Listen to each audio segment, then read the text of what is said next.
يعني أنا بس أريد أفتهم، أنت للبنات ليش بكل شي حاطات نفسجن؟ موضوع الجيش الإلزامي يخص الشباب، أنت مزلغات نفسجن وخابصات روحجن بالتعليقات وبالبيجات وخلي يسوونه ويا ريت يفعلونه او ما ادري شنو ونريد نشوف زلم. اذا انت ما شايفه زلم ببيتك هذا مو يعني العراق ما بيه زلم، مو شرط الا اللي يدخل بالجيش هذا زلمه واللي ما يدخل بالجيش هذا مو زلمه. فتحي دماغك بابا، هاي ال200,000 اللي يعطيها تعيش منو؟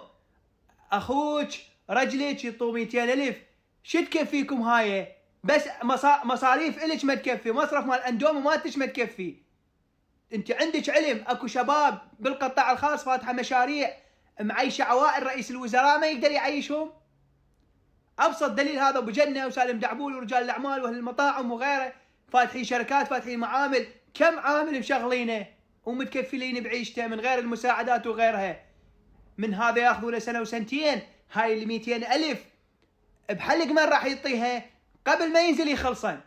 فتحي دماغك بابا، اكو شباب شايلين مسؤوليه الحكومه نفسها ما تقدر تشيلها، رئيس الوزراء نفسه ما يقدر يتحمل هاي المسؤوليه. انت مو نايمه ورجليك بالشمس وتردين على الحاضر وتردين الصافي.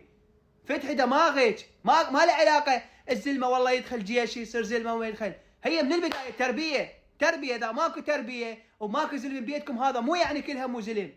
افتهمي الموضوع، اذا ما تفتهمونه لا تشيتون بيه وتعلقونه وهيك قبل. 200,000 هاي بحلق من يحط هاي 200,000.